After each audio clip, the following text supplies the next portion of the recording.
Hello, hello. Welcome to the Mystic Path. This will be your full moon lunar eclipse in Taurus reading that will occur on November 8th, 2022.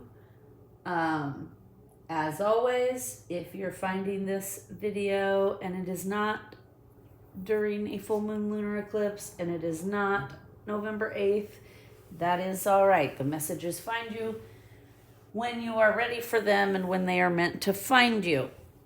So, if this reading is finding you not at the time I just said, that's okay. It just means in your particular situation and journey, you're experiencing the same energies that this full moon lunar eclipse in Taurus is experiencing. Okay, so time is not really a thing. It's a human thing that we developed to be able to, track each other and make a point. If there weren't clocks and the designations carved into what we call days and times, then it would just be total chaos. Nobody would be abundant because no business would get done, because you'd be like, I'm gonna meet up with you tomorrow. Great. Well, what if you show up at 2:00 and the other person shows up at 10:00, right? Because there's no time. That's not going to be productive. It's not going to be helpful for humanity. It's not going to be helpful to society in general, to expansion, to growth. So time only exists in the third dimension with humans because we created it as a structure for us to function, right? Lots of our systems and beliefs and things like that are just structures that humans created to feel safer, to feel like they've controlled it, right? Like they're taming the wilderness, right? That's what was happening. They were taming the wilderness. So then all these institutions and beliefs and systems were created to help things be less fearful and chaotic. Anyway, I don't want to go off on a rant because this is a big one. Also, if you have not yet watched the November Energies update, I recommend watching that. Because that talks about the whole entire month. We're just going to focus on the full moon lunar eclipse in Taurus, which again, happening November 8th. I'm in the States, so, do some research. It'll be happening a little bit different for everyone, depending on where you are in the world. Okay, so, so let's just get into it. I have this moon magic book, Diana Alquist. I like it. So we're going to read some stuff out of there. We got the Moonology Oracle cards. And then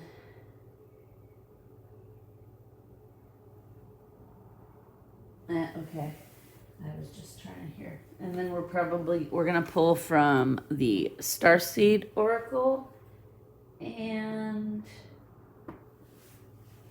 the Lemurian.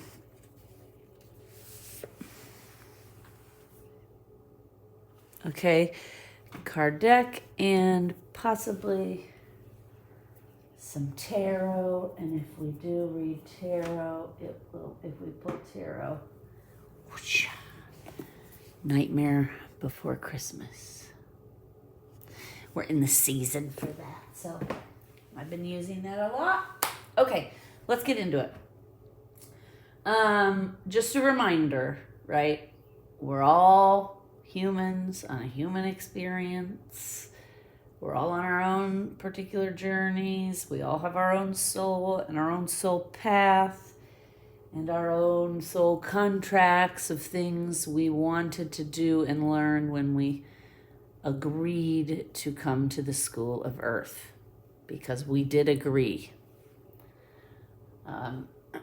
Although it doesn't feel like it sometimes we don't understand why we agreed to come to Earth. But there's a lot of learning that happens here at the School of Earth. In both good and bad, right?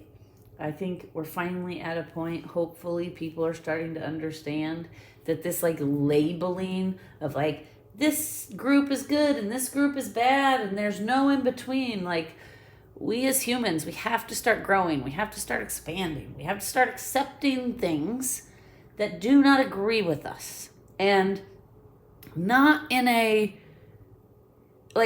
mature way where we can all get along and there's no chaos and there's more peace and there's more harmony. Now, I understand. This is a school in duality. There will never be an Earth that has no problems, right? Because we talk about it on this channel all the time. In order to understand what good is, what happiness is, you have to have the difference, right? We have to suffer the duality to understand. Like, you wouldn't know what happy was if a bad thing never happened to you. You'd just be going along not understanding actually how appreciative you should be of that vibration, right? But we have bad things so that when those bad things happen, it instantly reminds us and calibrates us that like, oh, that's right. I have been experiencing joy and happiness, and I should be grateful for that because it's a much more enjoyable experience than the flip side of it, right? But they can't exist without each other. It's like the yin and the yang, right? It's like symbiotic relationships. So we have to start accepting, I don't care who you are, you have darkness in you. And the most darkest people also have light within them. You cannot have one without the other, okay? So as humans, we have to start challenging ourselves to step out of our comfort zones. That's what this energy is going to be about, I can tell you right now. We have to start stepping out of our comfort zones. We have to start accepting that, I'm going to use Bill Cosby as an example because he's a perfect example. He has done some awful, manipulative, controlling, abusive things to women. We now know, right? And I mean, first of all, he was proven guilty in a court of law. That's one thing. Secondly, there were like 60 plus women and they all had very similar stories, so they all couldn't be making it up, right? So we know it has been proven he has done these atrocities against women. But he has also funded schools and colleges. He has provided scholarships and money to low-income areas. He has helped send women and men, I'm sure, but just because the abuse was against women, he's also helped send lots of women to college to help them better their lives, right? He created a television show that at the time was revolutionary because at the time in society, there's always been a lot of racism, especially in American society, which is where I live. But at that time when his show came out, like, you didn't see, the only black people you saw on TV, sadly, were these awful stereotypes, right? Like homeless, criminals, things like that. And he was one of the first people, and he did not do it alone, of course. Sidney Poitier, there's so many others. But at the time his sitcom came out, it was a big deal because it was showing an affluent African American family. The mother was a lawyer, the father was a doctor, right? It was setting a model example for all the humans on the planet to start to see and understand that, oh, African Americans aren't just criminals. They aren't just poor people in poverty, right? In every country, there tends to be narratives that rise to the top, right? And sometimes those narratives stick really hard and they become stereotypes, and they also become damaging and hurtful to communities, to people, right? And that's not just against black people, right? Jewish people, Italians. I'm Italian. When Italians first came to America in the early 1900s, they were not welcome here. Okay, people did not want them here, and they were called names and treated badly and not paid properly, etc. Okay, so it happens to every group of people for the most part. We're not going to get too deep into that because that's a whole other video, and I want to stay on topic. But so this is what I'm trying to say. Bill Cosby is a perfect example of, he's a whole human being. He has a dark side that does not such great stuff, that's his shadow, that he probably needs to heal and work on, right? There's trauma there, I'm sure, because we now know that, hurt people, right? So, but he also has the other side of the coin, which is he has done a lot of good in society. He has helped a lot of people in society grow and be better. He has changed the perspective, even if only slightly, in the collective, that you can have educated, affluent, abundant, healthy minority families. Okay, and I'd say pre-80s, which is when his sitcom came out, that was not really allowed, right? There was this one literally whitewashed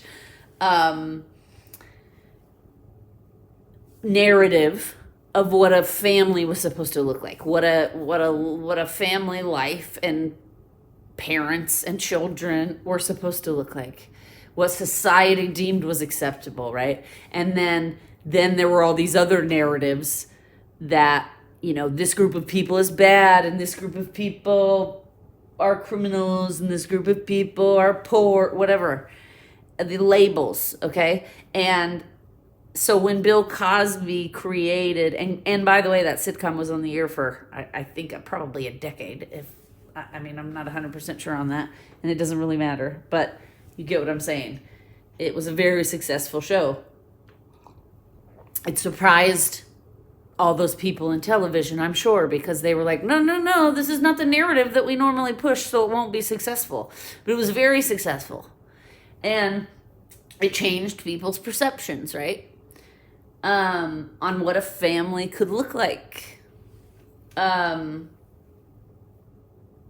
So, anyway, what I'm trying to say here, the message they really want to come through here is that, we've had a lot of eclipses this year, and this one on November 8th is the final one of the year.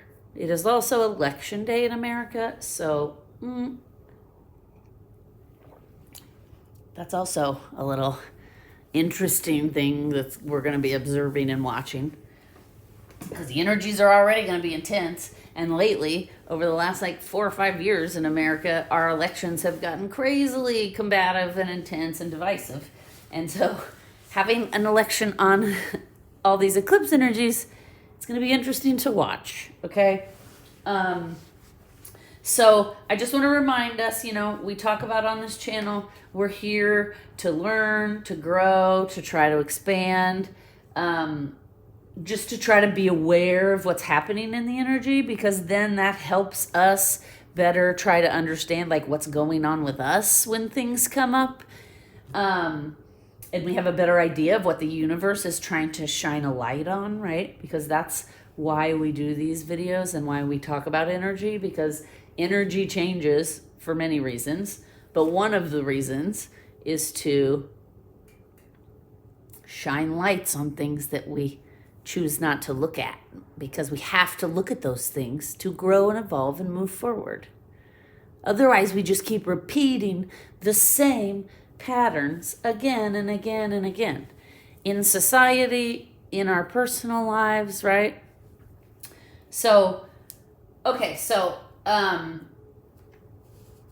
and we want to know what's happening in the energy, because at the end of the day, we are human beings are barometers and response machines to the cosmic energies, whether we like it or not, whether we want to believe it or not, whether the scientists agree or not. Okay, I'm almost 50 years old. I know from my life experience that the energies affect me and I can feel them from my experiences. We've talked about on here before, once you heal and clear a lot of your trauma and get close to self-mastery, I would never say I'm at self-mastery because nobody's ever done. But once you get out of some of the muck, right, and you get to a higher vibration because you've done a whole lot of work and you've faced a whole lot of your fears and your demons and your patterns, and you've made shifts and changes, your psychic ability starts really opening up. And I've talked about it before in here. It's kind of how I describe it is it's like a radio antenna. And then it picks up the things that are out in the energy, just kind of like how a radio works, right? Like, those of you youngins might not know this, but the radio waves, your car radio would the antenna would pull in those sound waves, and then put them out your speakers and your radio. So it's very similar to that. And the clearer you are, the more work you do, the more in alignment you are, the more healed you are, the more open that is. And, whether you like it or not, whatever I just said, whether we like it or not, we are barometers and response machines to the cosmic energies. So that's why we talk about this stuff, because the more we can understand these cycles, the closer we're going to get to self-mastery, to being in alignment most of the time, right? Nobody's in alignment all the time. And again, this is another quick thing. I was talking about how, like Bill Cosby, as whole people, we all have the capability to do horrible things, and we all have the capability to do amazing things. The balance of those two sides is all dependent on lots of stuff, right? Lots of variables. How we're raised, societal pressure, peer pressure, religious pressure, spiritual pressure. But we're all capable, because we are everything, right? We encompass it all. So we have to really start remembering that, and remembering that if you're just somebody who's like, oh no, I'm not, that's too negative, I'm not going to look at that, I'm not going to deal with it, I'm not going to be around it, I'm a positive person, then you're not healed yourself, because you're only accessing, we have the ability for all these emotions. And if you're only accessing these positive, happy ones, then you're not healthy and whole, because you're ignoring a whole part of the spectrum. every person, even enlightened people, will be using, like when you're healthy and healed, you use the whole spectrum. An enlightened person in alignment still gets angry, still gets sad. It's because you're healed and you're in touch and you're clear on how you're feeling. That doesn't mean you're only clear on the happy stuff, right? You're clear on all of it. And if you're only dealing in the happy stuff, then you're repressing the shadow side, and that means you're not as far along as you think. Okay? They just wanted me to say that because it goes back to like the Bill Cosby thing. A whole human has both of those sides, and it makes a whole human. And it's the same with our emotions. If we're only accessing one side of the emotions, and that goes for, like, I have struggled with depression. We've talked about this a lot on this channel. I have not, knock on everything, and I give gratitude and thanks to myself, my spiritual team, nature, my therapist, of course, because of that. Because I do all of that work is why I don't have episodes very often anymore. I still do though, but not very often. And most of the time now I can see them happening and catch myself before it gets too far. But before I learned those tools and skills, I spent a lot of time in depression. And so I was not a happy, healed human because I was only accessing the dark parts of emotion, right? So we all do that as humans. That's why we talk about this stuff. We want to grow. We want to try to identify these things, change them, shift if we can. Because as I tell my niece, the only thing in life you can count on is change. The only thing in life that is consistent is change. Okay? So, just a couple of reminders. We did just have we had a partial eclipse at the last new moon. So we did go over a lot of this, but just a brief recap. During eclipse season, this is a time to surrender. Okay? This is a time the energies are super intense. The universe is driving. Any attempt on your part to control those energies is just going to make it much harder on you in the long run. Okay? So this is a time between now and I'd say, November 15th, I'm hearing. Okay? Surrender. Let the universe drive. Don't do a lot of planning. Don't do a lot of intention setting. Don't do any rituals. Don't charge your crystals. We talked about this before, right? The energy is already going to be intense enough. Do not open the door to invite in more intensity. Okay? We all tend to do that sometimes. I laugh because I've done it many times to myself in the past. Here's a little quick story of an example. I had been in therapy at the time for, 5 or 6 years. Things were going well. I had my depression managed. I was feeling good and happy, right? And universe, I'm only saying this as an example. It is not real. Do not take it as a want of mine, please. Clear, cancel, delete, okay? And I said out loud to one of my friends, oh yeah, things have been going great. Life's boring when you're not being triggered.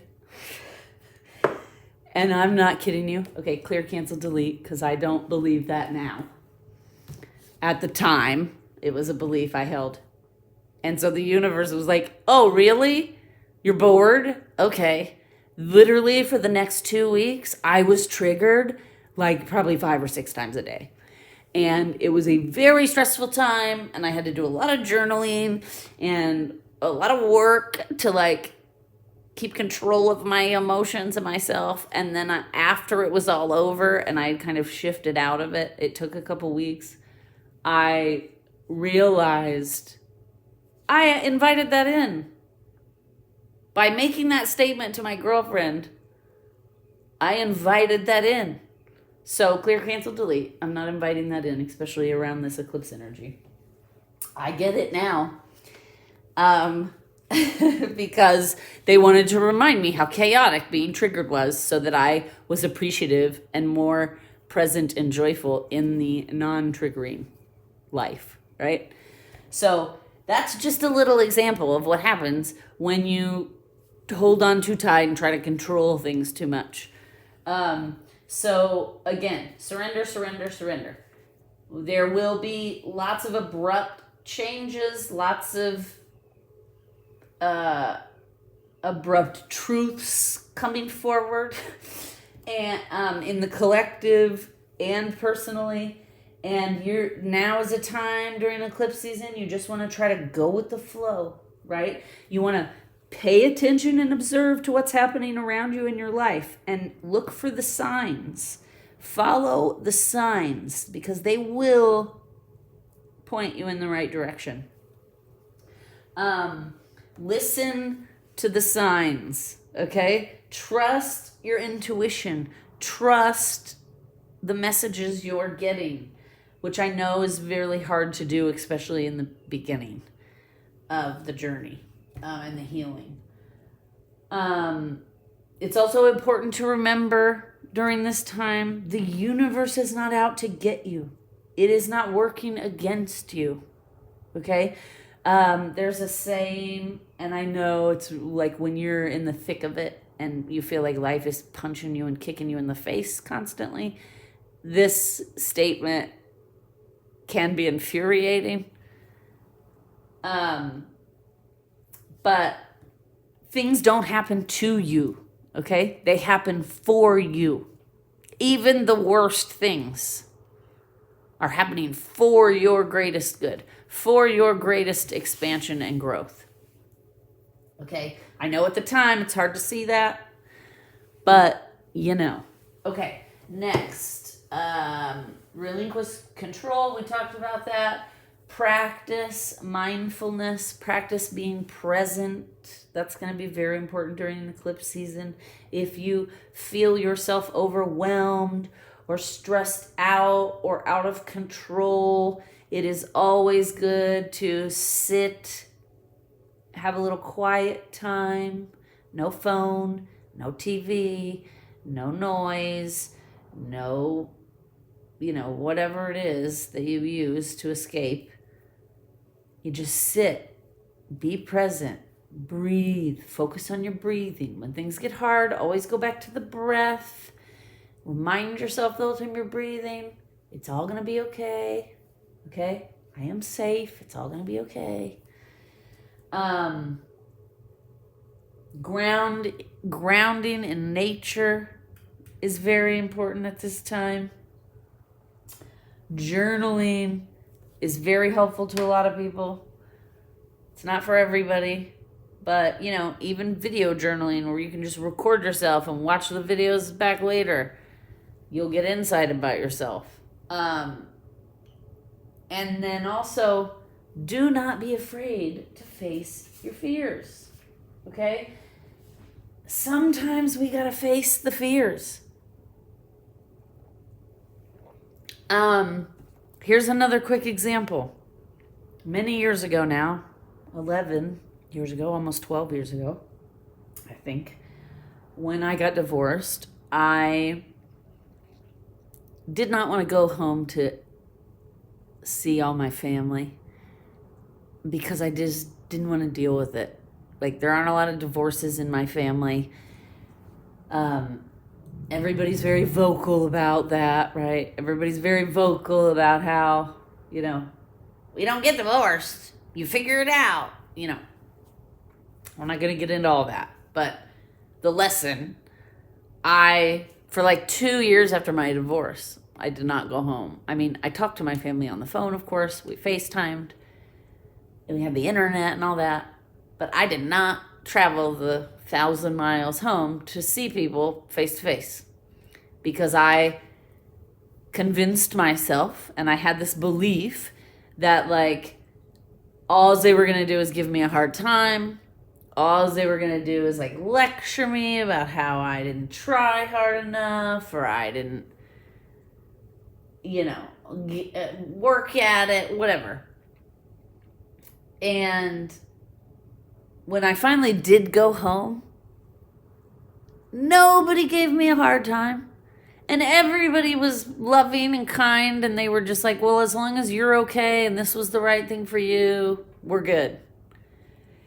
And it really surprised me because I thought for sure they would hassle me about it, but they didn't. And so that's a perfect example. When I finally faced that fear, I realized, oh my God, that fear is completely silly and unjustified. And I missed 3 years of time with my family and my niece and because of this fear that wasn't even validated, right? So face your fears. Be willing to face your fears. It's very important. And, I get it. It's hard. Trust me, I know. I've had to face a lot of fears in my life. But I'm glad I did because it was worth it. And now that I'm here, right, I don't have that many fears any longer. All right, let's keep going. So let's read a little bit so this full moon lunar eclipse in Taurus, also known as the beaver moon or the blood moon. We've talked about that before, why that is. The beaver moon is because it was at the time that tribes around this time of year set beaver traps because they were trying to harvest their furs and pelts for the winter time so the tribes could survive in the winter with warmth. So that's probably why they would call it the beaver moon. We're going to read a little bit out of this moon magic book, and it also talks about why red moons appear red, pink moons appear pink, blue moons appear blue.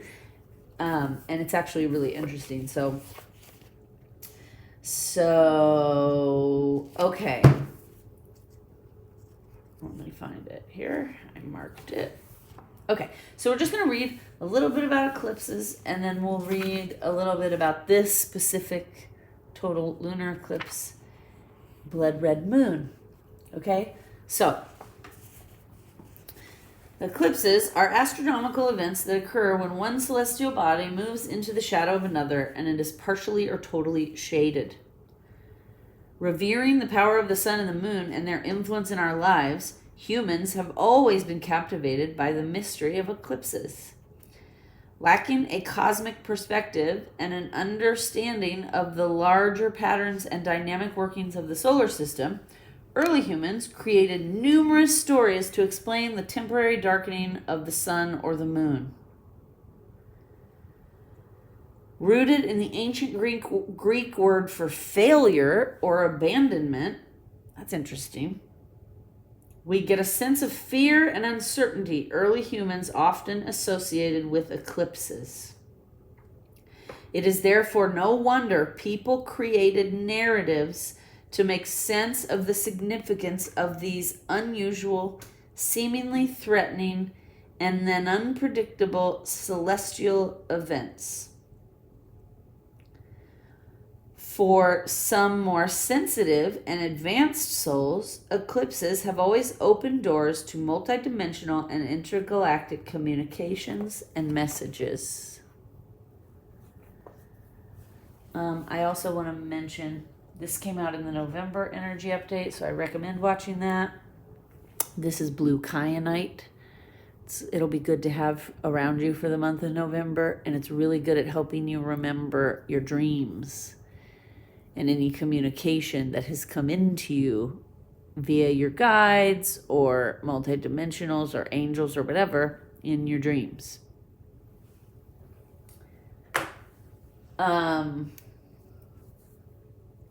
So that, I just wanted to mention that because this specifically says eclipses to some open doors to multidimensional and intergalactic communications and messages.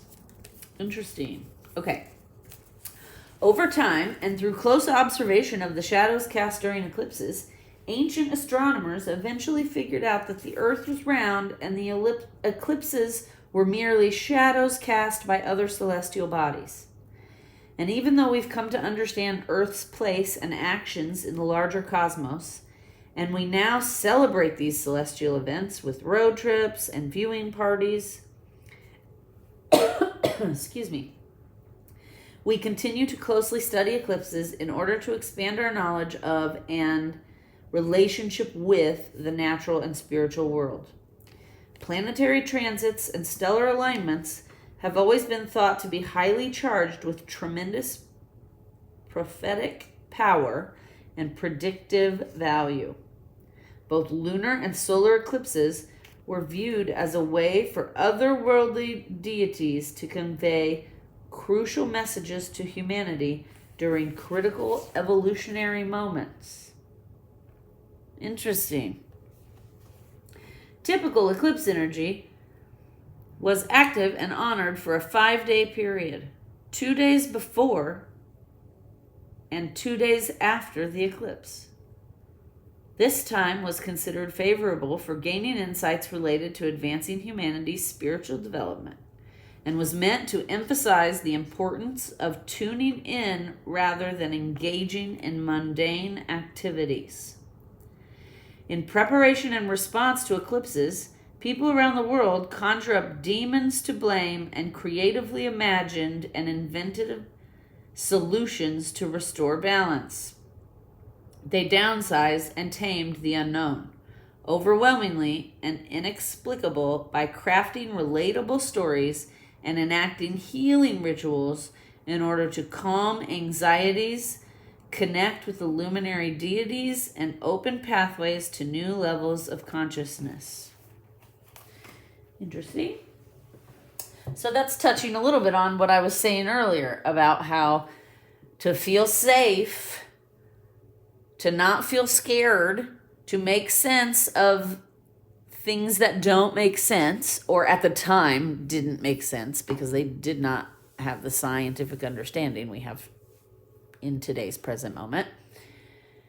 They concocted rituals, stories, and things to bring them comfort, right? So it's a little bit touching on what we were talking about. Humans created structures and systems and institutions to feel safer, to feel more comfortable and less fearful, to feel more in control, right? Okay, so now let's read about this specific one. And I'm just going to hold up this card because it's a little, this is the full moon eclipse card and from the Moonology deck, and it's reddish pink. So a total lunar eclipse, or a blood red moon, occurs when the moon moves completely behind the Earth's shadow. On average, total lunar eclipses take place nearly once a year. Nowadays, we understand that because of the way the Earth's atmosphere scatters light through dust particles, a total eclipse of the moon often appears coppery or crimson. This is the same as what gives a blue moon its color, though the moon's exact shade will depend on the amount of dust in the atmosphere at the time of the eclipse.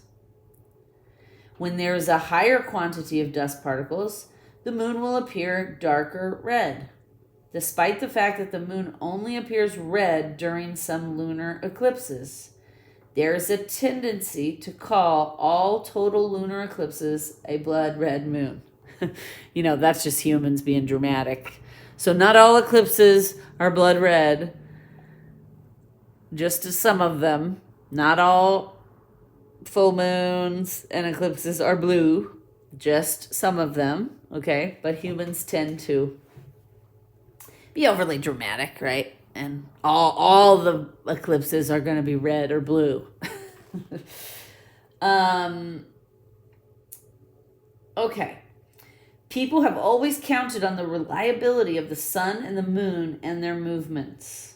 To ancient cultures, when the light of either the sun or the moon was blocked, it was considered an inauspicious event for the life that depended on it, seen as a challenge to the normal order of daily life. Any darkened red or temporarily invisible sun or moon would have been an unsettling event.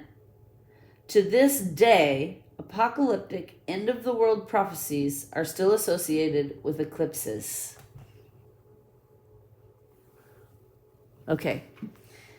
Interesting.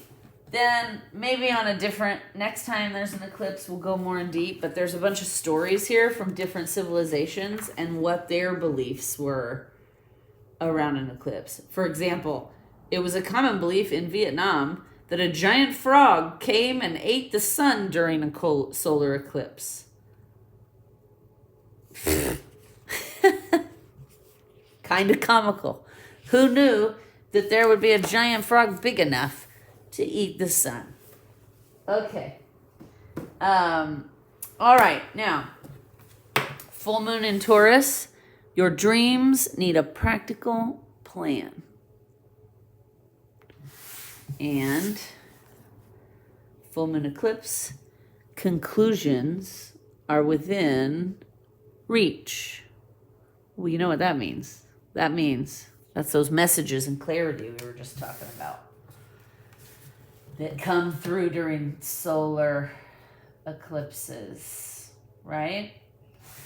Okay, so I have some other notes here. Let's see what I've probably already talked about some of this stuff just while I was channeling, but this is, yep, okay, so this is the final eclipse of this year. We talked about that.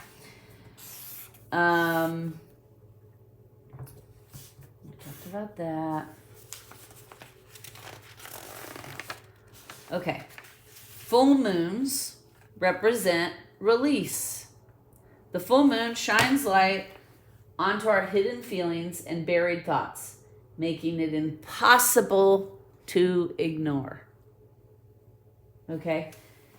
And then eclipse energy amplifies the chaotic vibes by throwing in some twists of fate, forcing us to face the problems and emotions we tend to avoid. All right?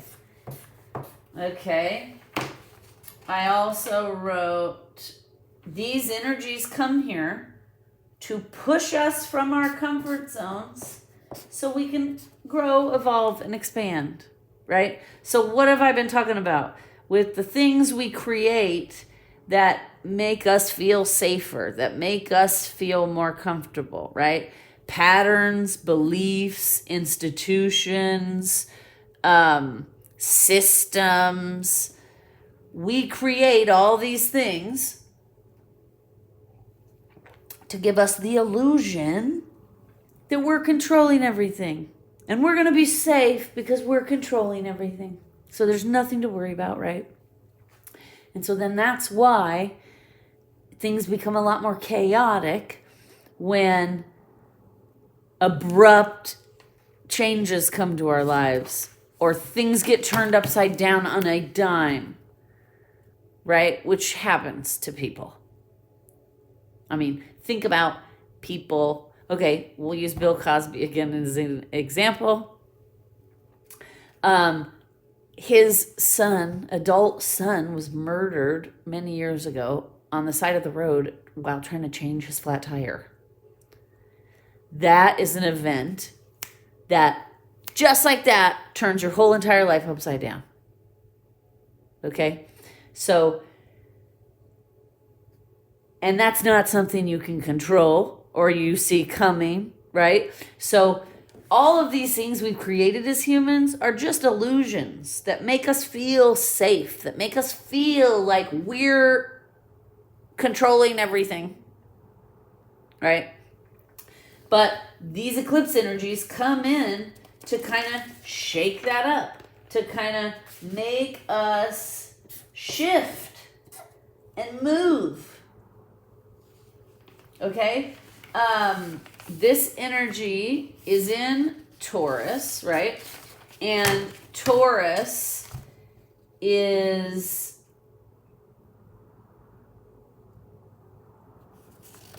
tends to be strong-willed. Taurus is very materialistic, very much into safety and stability, very much into living in comforts and luxury, right? It's all about material comforts, living lavishly, having a lot of money, right? The Taurus energy indulges in what they want, right? Not necessarily what they need or what's good for them. It's like all about what I want to happen. I'm going to indulge in the things I want.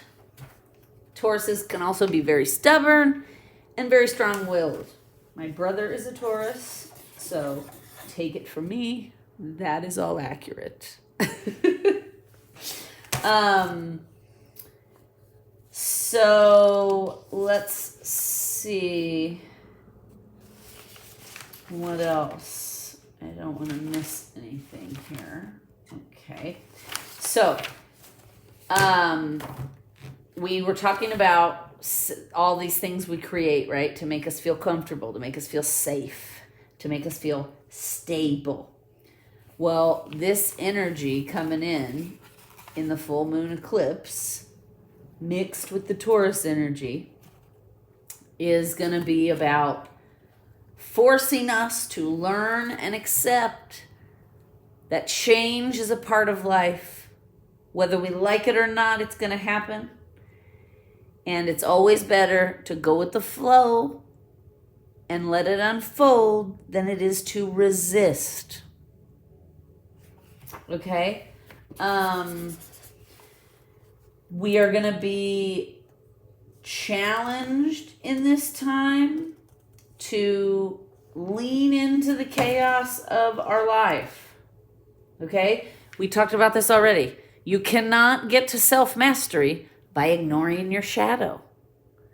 You cannot, to use Bill Cosby again, the Bill Cosby thing happened because he has spent his whole life ignoring that part of himself. He was indulging in it. He was letting it loose and doing things that harmed other people, but he wasn't facing it and trying to heal it and trying to ask himself, why do I have these impulses? Why do I feel the need to have relations with women that are drugged, right? So the universe at some point forced him to face it by shining a public light on it. Right? He got arrested. He had to go through a public trial. He went to jail. So he was ignoring that shadow part of himself and just indulging in it, harming others. And eventually the universe was like, no, dude, you got to face this. And if you're not going to do it, we gave you plenty of chances. We're now going to force you to do it. Okay? That's what happens in eclipse energy.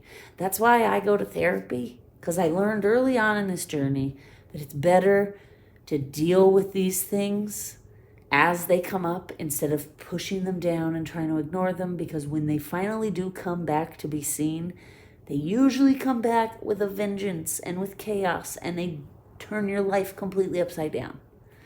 So I have found in the long run, it is much better to go to therapy on a regular basis, to do this kind of work on a regular basis, to face my fears, to challenge myself, because life, there's a lot more ease, peace, and harmony that way than when you're constantly resisting and running and repressing. Okay? All that does is make it worse. It makes it last longer. It makes the suffering deeper. And I say this from experience because I am a Leo and I tend to have a little bit of stubborn in me as well. Okay? So, let's see. So this moon is challenging us to lean into the chaos of our lives. Okay? Again, I'm going to say it again. Lean into it. Face the shadow. You cannot get to self-mastery by ignoring your flaws, your faults, your programs, your patterns, right? It's like what I was talking about with the full spectrum of emotions, okay? You cannot only engage in a portion of the emotions. You have to engage in them all. Okay? And that's basically what this is saying. You will never get to self-mastery. You will never get to ease, peace, and harmony if you're repressing half of the stuff that you're supposed to be working on. Okay? All right. The challenge during this eclipse energy is going to be to find self-respect, to find self-esteem and confidence, and to find self-love by going inward and doing the work, by facing your fears, by facing your demons, by making friends with them. It's kind of like when I was afraid to go see my family after my divorce. And then when I did it, I was like, oh my God, why was I being so stupid about this? I had built it up into this huge thing into my head. It was not that big of a deal. And it was not as traumatizing as I had imagined it would be. Right? So we have to remember that we tend to make things worse in our head. And the best thing we can do in those moments is show ourselves self-love, self-compassion, self-forgiveness. Okay? When we are able to do that, when we are able to accept ourselves, flaws and all, that raises our self-esteem. It raises our self-respect, raises our confidence. Because then we feel like, you know what? It doesn't matter. I am strong in who I am. I know who I am. I love myself despite my mistakes and my faults. There is an empowerment that comes with that. And don't get me wrong. It takes time to get there. Trust me, I know. That's why we practice, right? We practice. It takes years sometimes to fully purge out things we learned in childhood or we were programmed with at school or at church, right? So, that's why we have to be gentle with ourselves as well. We have to face what we need to face and not be so damaging, aggressive, and abusive to ourselves while we're facing it. Okay? Okay. During this eclipse, it will unveil some secrets. It will rev our motor into emotional overdrive. So things, like I was just saying, things may feel worse than they actually are. It's normal during this time. Okay? You may expect to see some financial surprises. Some hidden emotions that you've been ignoring, repressing, or running away from will be coming to the surface. Around this time and this eclipse, we may just generally feel a sense of unease. That's because this energy is going to be very intense. A lot of people in the collective's lives will be getting turned upside down, right? Like we've talked about before. If you don't do your work, eventually the universe will force it on you. And those can be traumatic, chaotic experiences. And again, I speak from experience. Okay?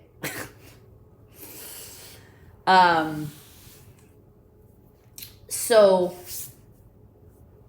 the universe will shake you, and it will make you as miserable as it needs to make you for you to surrender and start doing the work. Start facing yourself. Start accepting all of yourself. Okay? So even if that's not happening to you and you're a sensitive person like me, you will be feeling the unease in the energy because there will be a lot of people going through some traumatic shifts, probably. Okay? And we also are not immune to it. Just because I go to therapy regularly and I regularly do my work does not mean I'm not immune from some quick thing that happens to shift me. Because like I said earlier, it never ends, right? It never stops. We never stop growing and expanding until we leave the school of Earth. So even when you're practiced at being in alignment, there are still things that happen that will shift you out of alignment or knock you out, and that's the universe reminding you that, like, recalibrate. Some more things you got to deal with here to recalibrate and get back into alignment. Okay? So again, you may notice during this time, you're getting clear messages, you're shifting quickly and swiftly, you're making decisions, and you're feeling that, get moving energy. Get started, get moving, get your work done, right? This energy in Taurus will highlight and reveal heavy themes around relationships, romance, and self-worth. Okay? This is a time where relationships will either break apart and end, or they will bond deeper and become more unshakable. Okay? This energy is here to help us leave behind self-imposed limitations, right? The story I told about going to visit my family, that was a limitation I was putting on myself, right? I was limiting their emotional response. I had convinced myself that they're going to be low vibration, they're going to give me a hard time, they're going to hassle me, they're going to be negative, they're going to be, we're so disappointed in you, right? And that's not what happened. So my own thoughts and beliefs were limiting what I thought my family to be emotionally capable of. Okay? So this energy is here to start purging out the things that we've put self-imposed limitations, societal imposed limitations, peer imposed limitations, partner imposed limitations. Okay? You get it. Authority figure imposed limitations, parental imposed limitations. You get what I'm saying. Okay? During this time, you're going to be seeing some endings leading to new beginnings. This energy is here to point us in the right direction. I think I said that already.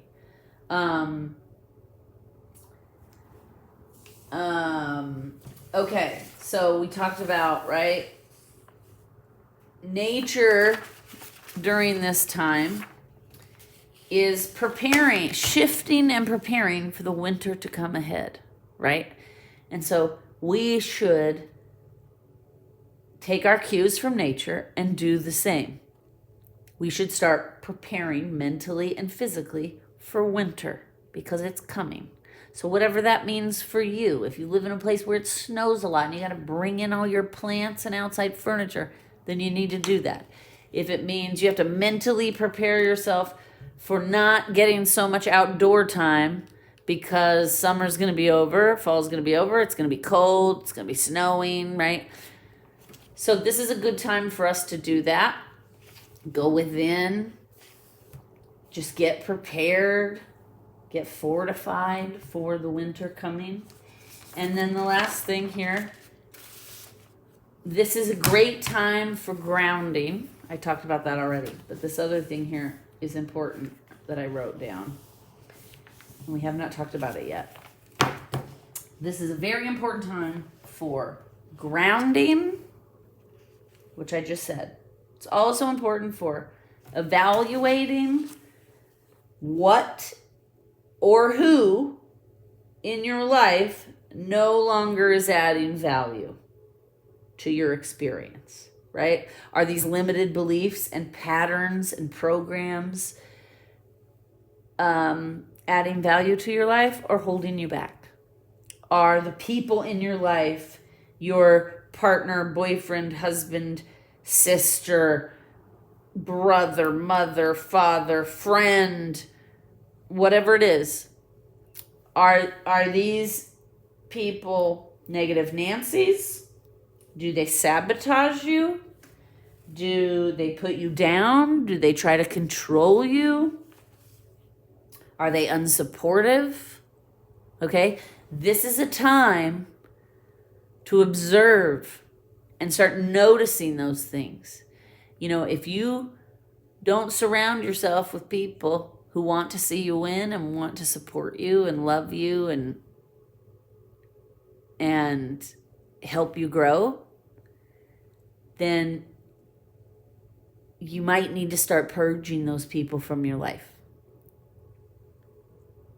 Because this journey's hard enough. You don't need the people in your life who are supposedly your loved ones sabotaging you or trying to control you or putting you down, right? So you may have to pull back from those people a little bit. I'm not saying cut them out of your life all the way, because that's unrealistic, right? Like in the world, we go to work, there are negative people there. You can't just be like, well, I can't be around this negative person, so I'm just not going to work here anymore, right? No, we have to learn to deal with those kinds of people, but we do not have to have them as our closest confidant support system. Okay?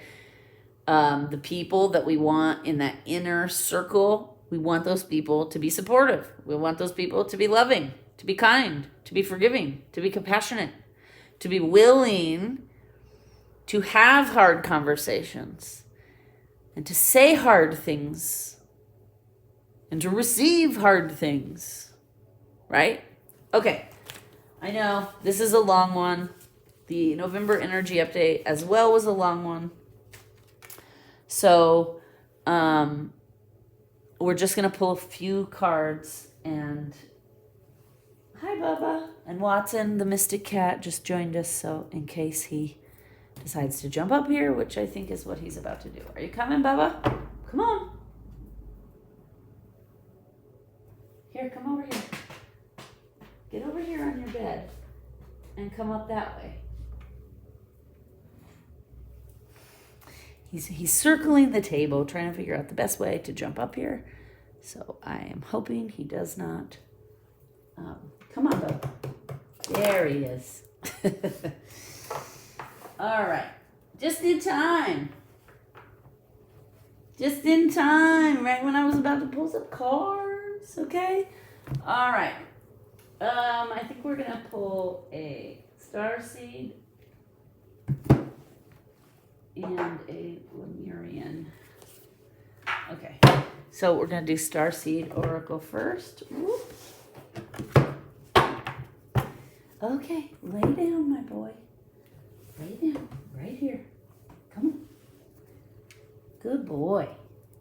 Yes, he likes to participate, as we all know. Okay, lay down, Bubba.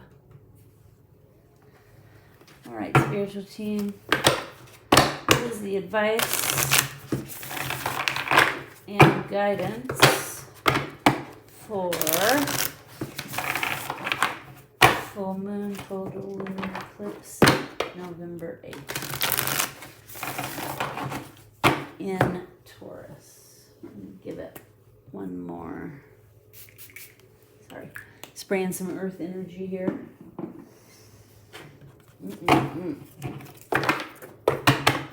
Oh,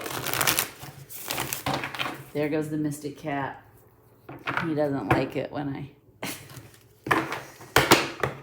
All right.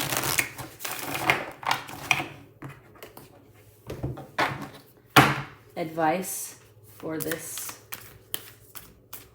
full moon lunar eclipse.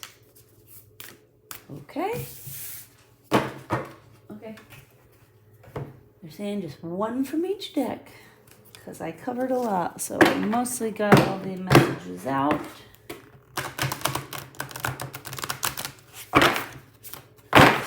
Okay.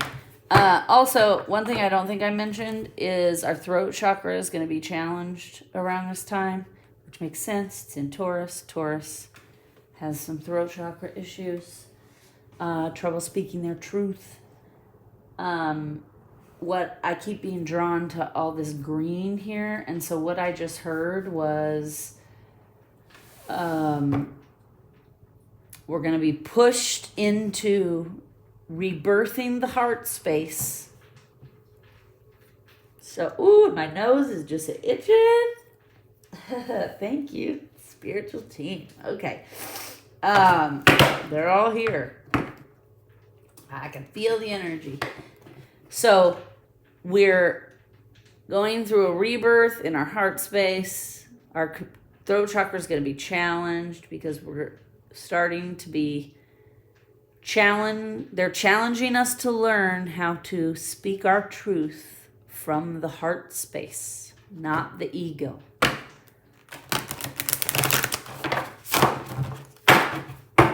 Okay. Advice, guidance for this time. Oh, okay.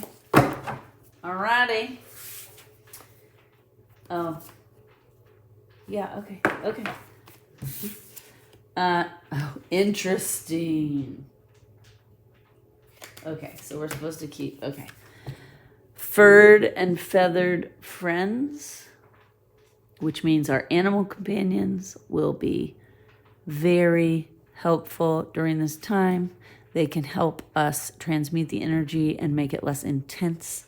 So if you are lucky enough to have animal companions, spend a lot of time with them around this eclipse. It will help ease the energy. Also, the blue flame, spontaneous awakening, activation, integration time, which is everything I was just talking about. Interesting too that these both blue hues. We're going to read more specifically about the starseed card. But yeah, we're being forced to integrate, face all of ourselves.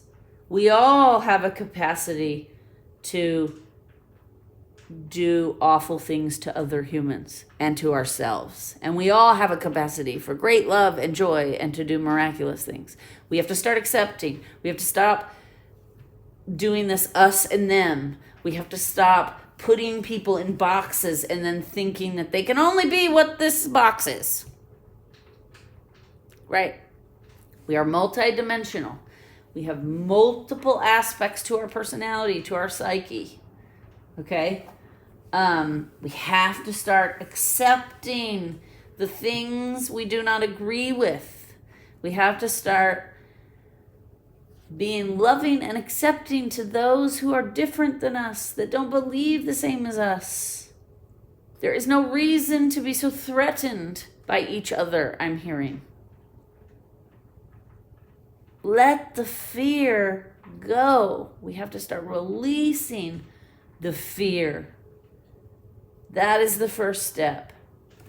Okay, the blue flame, spontaneous awakening, which makes total sense because, eclipse energy is all about sudden change, right? Spontaneous awakening is also about sudden change. Okay, page 40.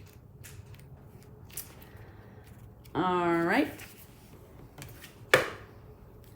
The blue flame. This card is a card of awakening and energetic upgrades. Perhaps you're going through a period of spontaneous awakening, receiving visions and having experiences that are out of the ordinary. In the West, little is known about the process of spontaneous awakening, and it can feel very scary when we're going through it alone. Elsewhere, they can be seen as auspicious experiences with those going through them being treated with tender care. The blue beings are thought to be activating beings with great potential for healing and upgrading the cellular structure of the human. They appear in moments of extreme awakening, activating a physical kundalini awakening and deep cellular and DNA healing. Many people glamorize the awakening process. However, in reality, it's much messier and more difficult than most of us believe. We must first let go of what we think we know for sure and how we make sense of the world. This is not easy. The awakening process takes a considerable amount of time to integrate, and awakening without integration can leave us feeling very ungrounded. Cognitive dissonance, I just heard. Okay? If you're in the midst of an awakening, because as we know, the process never ends, treat this time as deeply sacred and give yourself ample space to ground and integrate the extreme changes you're going through. Here is a mantra activation. Close your eyes. Take a few deep breaths. I allow myself to surrender to the awakening process that's right for me. I take things slowly and integrate my experience each and every day by letting things unfold. Okay? And then, interestingly, we're going to read this Furred and Feathered Friend, and then I find this interesting because I was drawn to pull two decks, right? Lemuria and Starseed, that are both kind of about like multidimensional cosmic beings. While I was reading from this book, there is a message here, a grounded message from the entities here on Earth as well. So I got called. I'm gonna read this Furred and Feathered Friend, and then we're gonna pull from this Native American deck because it's not all about keeping our head in the stars. I just heard. Okay, it's funny. It's not funny, but we're in November, right? In America, we have all these stories we've created around, right, the first Thanksgiving and the relationship of the Europeans with the native indigenous people. And lately, whenever I sit down here, this deck pulls to be heard. And I think it's because we're in this time period where they want to give clarity on all of the stories we've all been programmed with. Interesting. Okay, so number 27, Furred and Feathered Friends. Okay.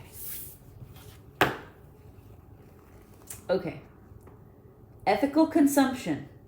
Making a difference through our food choices. Caring for all beings, animals. Environmental awareness.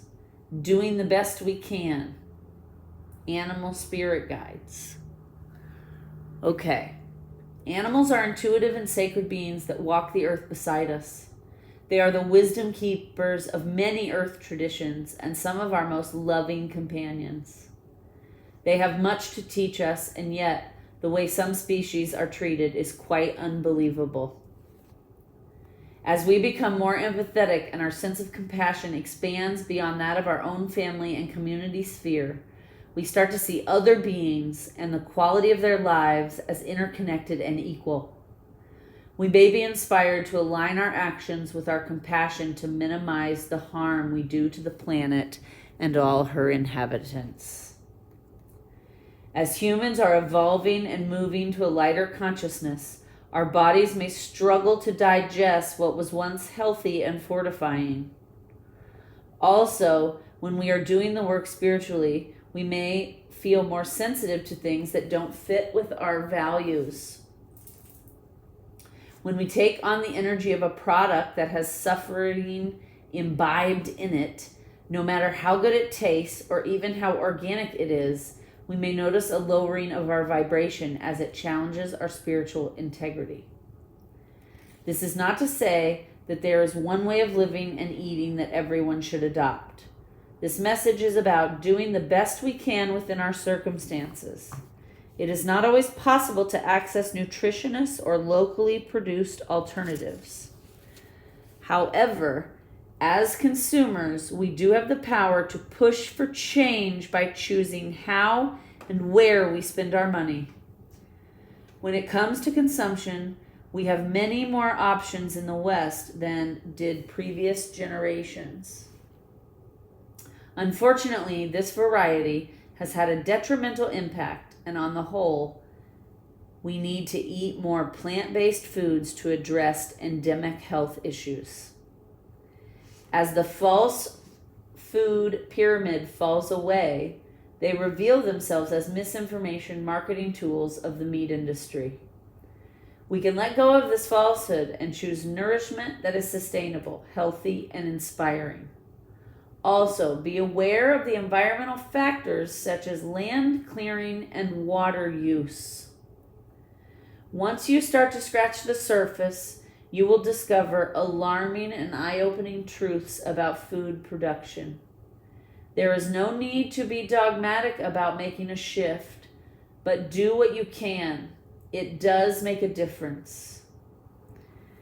And then the mantra for this card is, may all beings everywhere be happy and free, and may the thoughts, words, and actions of my life contribute in some way to the happiness and to that freedom for all. Ooh, these are good. All right, last one. We're going to leave it. We're going to end here with this grounding Native American energy.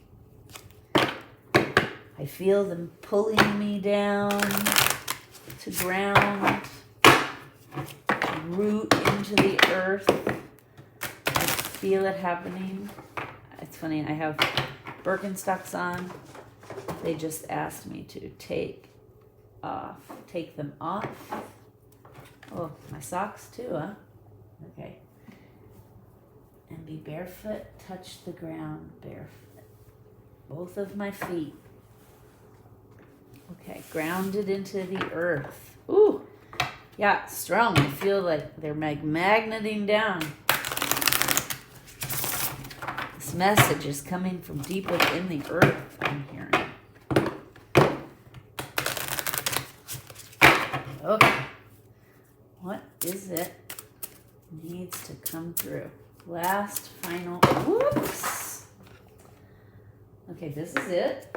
I dropped all the other cards, but this is it. Number 29. Looks like a scalping device. Okay, I'll pick those up when we're done. All right, card 29. These are short and sweet. This message obviously wanted to come. Here it comes. Here it comes. Oops. Hold on. I'm in the wrong language part of the book.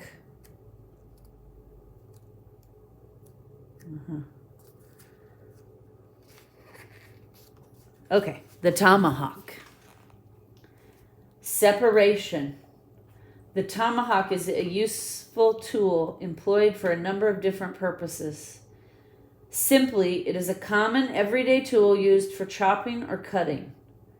It has also been used for hunting and in warfare.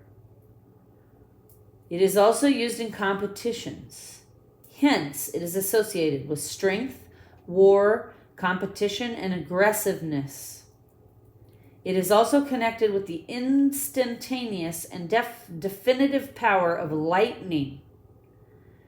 Because it is an intelligently designed tool that can be used for various purposes, there is also a connection with ingenuity and choice.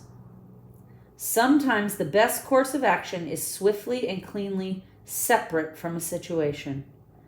Choose carefully. Don't destroy something worth keeping.